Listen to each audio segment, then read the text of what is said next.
Olá, Idelma Barbosa com vocês novamente na partilha da palavra. Se vocês gostarem desse vídeo, vocês possam compartilhar, dar o seu like, fazer o seu comentário. Hoje nós vamos falar um pouquinho do consolo de Deus. Quem não precisa de ser consolado por Deus? Quem não gosta de ser afagado de encontro ao coração do nosso Deus? Em várias citações bíblicas, a palavra consolo se faz presente e ela significa o quê? Significa aliviar os sofrimentos, as dores, as mágoas de alguém ou de si próprio. É levar conforto, ajuda, apoio aonde quer que ele seja necessário. E todos nós precisamos, em algum momento da nossa vida, de sermos consolados, confortados por alguém, por um ente querido, um amigo, um familiar, mas sobretudo consolados pelo amor e a grandeza de Deus. Jesus em Mateus 11:28 disse assim para nós: Vinde a mim, vós todos que estáis aflitos sob o fardo, ou seja, sobre a carga, sobre todo o peso que você está carregando. Fardo também é tudo aquilo que possa moralmente nos afetar de alguma forma. E eu vos aliviarei. Olha que palavra doce, suave do nosso Deus, nos convidando para ir até Ele, para receber dele esse consolo, para Ele nos aliviar de todo o peso que nós estamos carregando. Que tipo de peso você carrega hoje na sua vida, a sua família está carregando? Essa palavra, ela tem vários significados. Nós vimos em primeira mão o significado sinônimo dela.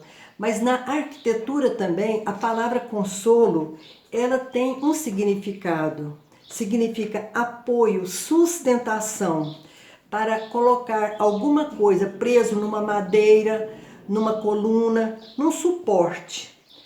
Olha que coisa interessante. Daí nós podemos entender que consolo é tudo aquilo que apoia em alguma coisa. Por isso Jesus se autodominou como a pedra angular, nos convidando a nos apoiar nele, encontrar nele o refrigério, o consolo que nós precisamos. Pedra angular, pedra de esquina, pedra-chave, primeira pedra, são expressões figuradas nos textos bíblicos e dentro do seu significado, ou seja, no seu uso nas construções, ela era uma pedra colocada no centro para se unir dois lados. Então, ela era uma pedra principal de sustentação do edifício, mantendo as paredes em linha reta e fixando umas às outras nas paredes que cruzavam todo o restante do edifício. Deu para você entender o significado de Jesus como pedra angular? Aquele que é colocado no centro da nossa vida, para que faça com que a gente tenha um caminhar reto, um caminhar apoiado nele, sustentando todas as outras pessoas que dependem de nós, por exemplo, um pai e uma mãe. Como é importante a colocação do pai e a mãe dentro de uma família. Porque os filhos se apoiam no pai e na mãe, se espelham naquilo que eles falam. Então, o primeiro apoio, o primeiro direcionamento reto nas famílias, quem concede é um pai e uma mãe para os seus filhos. E isso vai fazer o grande diferencial na vida deles, na edificação das suas vidas, no decorrer delas. Daí nós entendemos esse significado de Jesus, pedra angular na nossa vida, na vida da igreja. Várias citações nós encontramos na Bíblia que falam do consolo. Eu vou citar algumas que você pode depois conferir e trazer para a sua vida, rezar na palavra. Apocalipse 21, de 3 e 4 fala desse consolo. O Salmo 146 ou 147, o versículo 3. O Salmo 118 ou 119, versículo 50, Isaías 41, 10, Isaías 40, 1 e 2. São algumas citações que vêm falar para nós sobre esse consolo que Deus nos concede no dia a dia. Então nós vimos duas definições de consolo. A primeira, o significado vindo de um dicionário, os seus sinônimos. O segundo significado de consolo, usado nas construções. E o terceiro significado, que eu achei muito significativo, é a definição de consolo como um oásis. O que é um oásis? É uma região com água e vegetação no meio do deserto. Nós sabemos o que é um deserto. Uma região árida, seca, hostil, agressiva, de milhares e milhares de quilômetros de areia. Não se vê nada, não se vê nada, a não ser miragens por aqueles que se perdem num deserto, pela falta de água, pelo esgotamento, pela desidratação, começa a ter visões. E eles correm em direção àquela visão e não encontram nada. Então, o oásis é uma fonte de sobrevivência para pessoas que vivem naquela região ou têm que atravessar aquela região para ir para outros lugares, né? Então, na verdade, o oásis é um lugar de refrigério e de esperança. Meus irmãos, o oásis fica no meio de milhares cúbicos de areia que se manifestam em grandes dunas que são formadas pela ação do vento.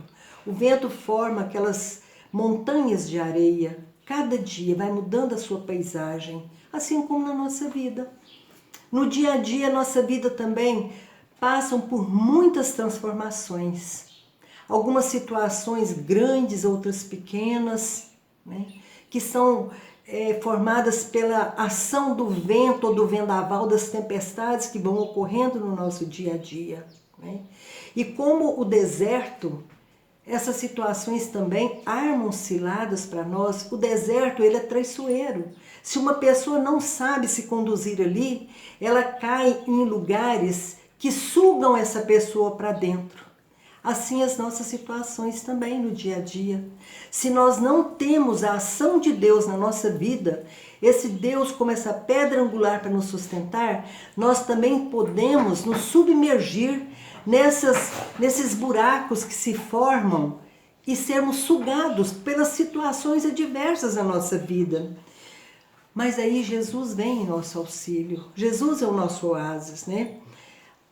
Assim como o oásis ele é formado por um lençol de água subterrâneo ou lençol freático, a nossa vida também ela é capacitada com um lençol subterrâneo da água viva do Espírito Santo.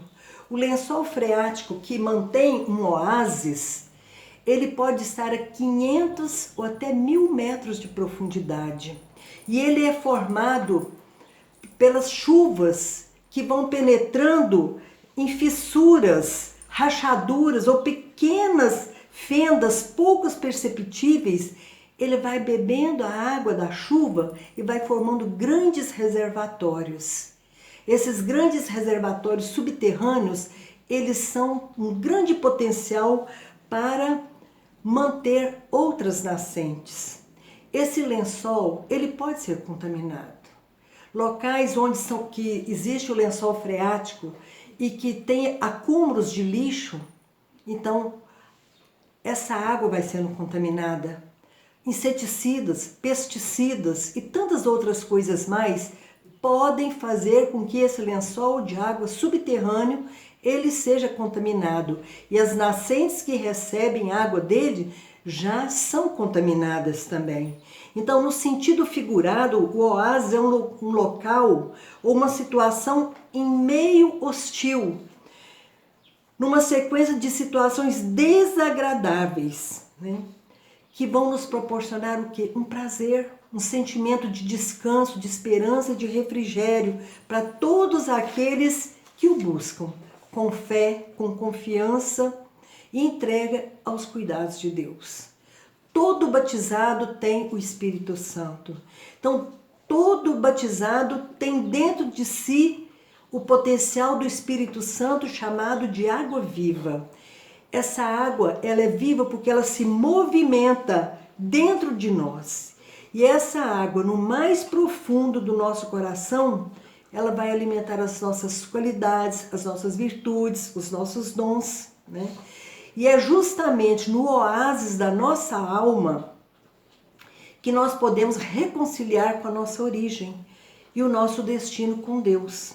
Pois a água viva vem lavar o quê? Lavar os nossos pecados, lavar os nossos complexos, lavar as nossas fraquezas e assim nos renovar. Porque da mesma forma que o lençol freático, ele é contaminado pela impureza daquilo que está sobre o solo, nós também podemos contaminar essa água viva que está dentro de nós com a nossa má conduta, os nossos pecados, o desejo de não ser corrigido, a mágoa, a falta de perdão, né? A ira, o ódio, o desejo de vingança e tantas outras coisas nós poderíamos enumerar, que isso vai adentrando o nosso coração, o mais profundo da nossa alma, e atinge essa água viva do Espírito Santo que está dentro de nós.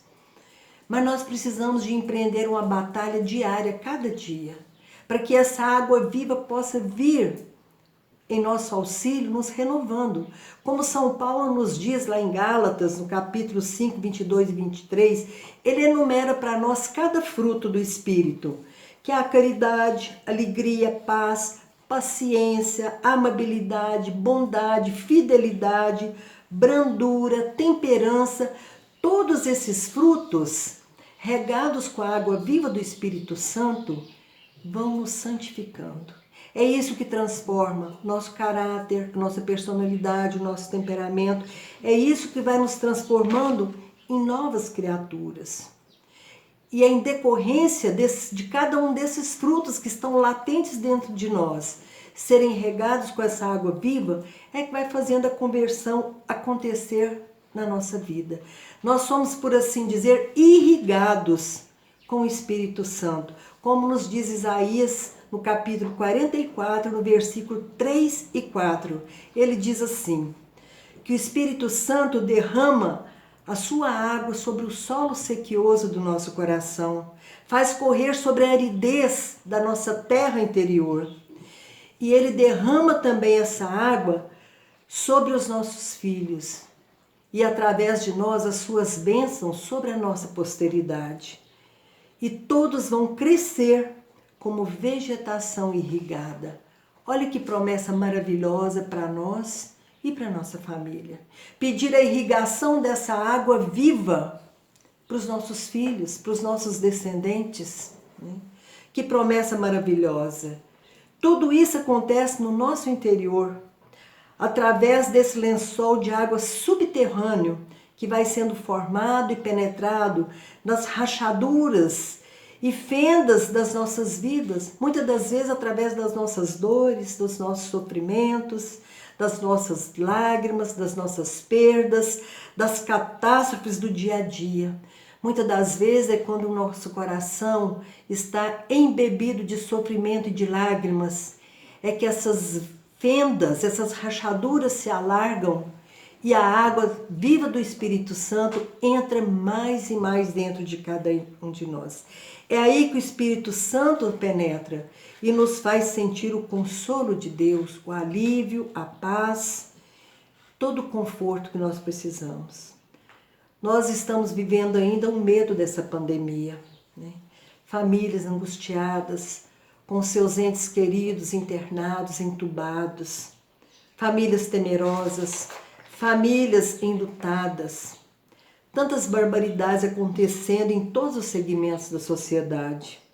Só o oásis do amor de Deus, meus irmãos, para nos sustentar. Por isso ele diz para nós, vinde a mim, vós que estáis aflitos. Esse vinde de Jesus possa penetrar agora no seu coração, no mais profundo de você. Se você puder, fecha os seus olhos e imagina Jesus falando isso para você. Vinde, regressa, volta, saia do lugar de onde você está e venha até mim. Venha, eu quero te aliviar, porque todos os que contam comigo, os que estão unidos comigo, têm as suas forças renovadas. Forças físicas, espirituais, emocionais, afetivas. O relacionamento conjugal, familiar, tudo isso é renovado, com aqueles que estão unidos ao Senhor, com aqueles que não têm medo de voltar para o Senhor. E Ele diz para nós, quando você vem, eu renovo as suas forças. Você vai correr, não no sentido dessa corrida humana que gera estresse, ansiedade, não. No sentido de você ser ágil naquilo que precisa ser feito, você vai correr sem cansar. E você vai para frente, sem se fatigar. É essa a promessa de Deus para todos nós que queremos o seu consolo. E eu termino dizendo isso para você, meus irmãos. Se Deus é por nós, quem será contra nós? Fiquem com Deus.